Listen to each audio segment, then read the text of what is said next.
All right, let's talk about one of biochemistry's most fascinating partnerships.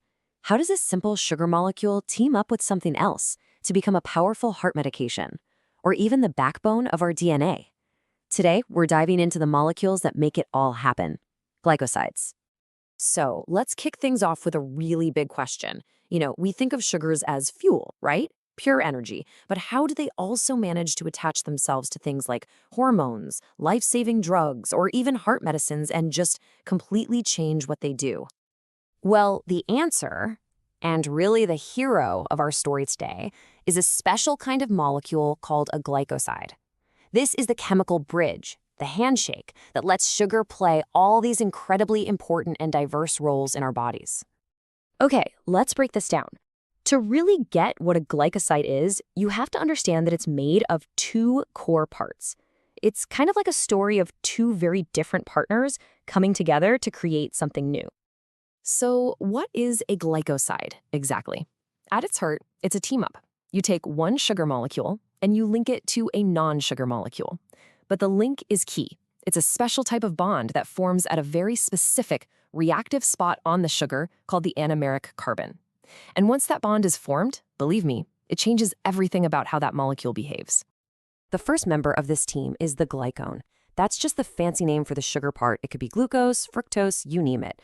A good way to think of it is as the adapter or the handle.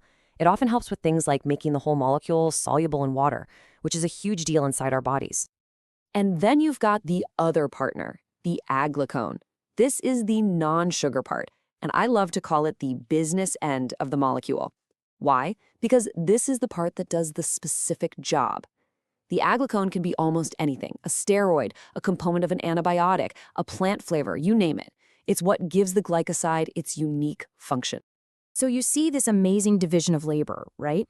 The glycone, that's the sugar, it's like the delivery truck, handling solubility and transport.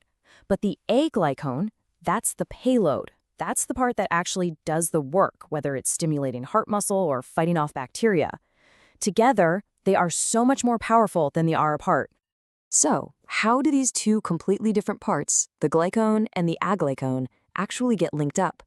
Well, the magic happens when we form a very special connection known as the glycosidic bond. The process itself is a pretty classic chemical reaction called a condensation reaction. So first, you start with a sugar molecule in its stable ring form. Then you bring in the aglycone, our non-sugar partner. And here's the key moment. A molecule of water gets kicked out, which forces the two parts to link together, and bam, you've just created that all-important glycosidic bond. Now, here's a crucial point. Not all of these bonds are identical. We actually name them based on which atom from the aglycone makes the connection. If it's an oxygen atom, we call it an O-glycoside. You see these everywhere, in sugars like lactose and sucrose.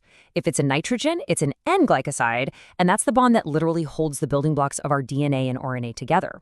You can even have S-glycosides with sulfur, found in plants like mustard. This bond has a really fascinating chemical side effect. See, before the bond forms, a sugar ring can kind of open and close.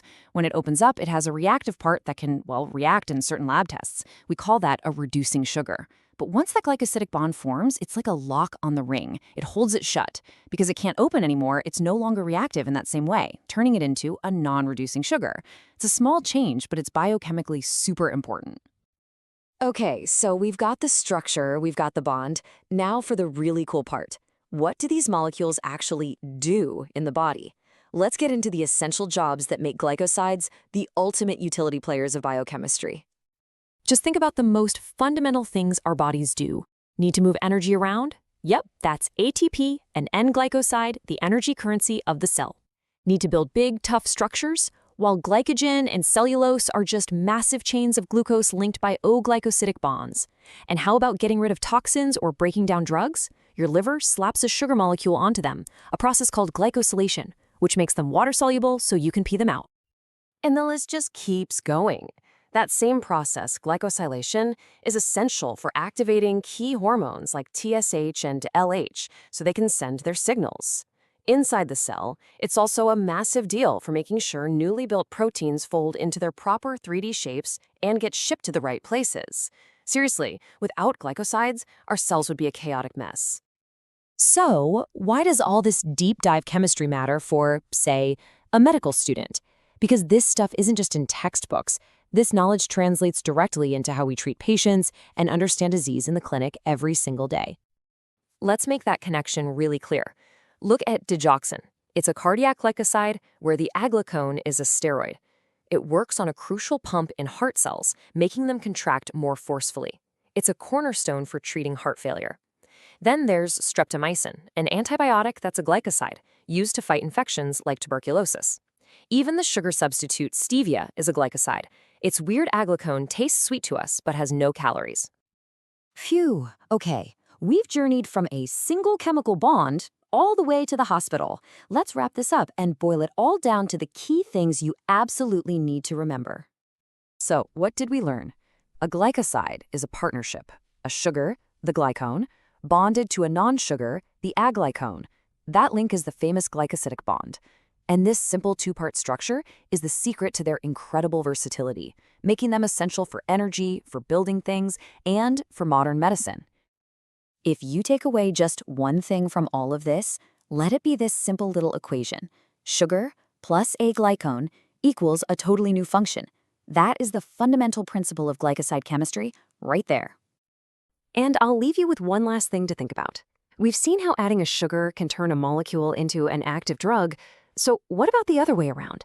If we could figure out how to selectively snip these glycosidic bonds, could we maybe deactivate a toxin or disarm a virus? The possibilities are pretty mind-blowing. Thanks for joining me.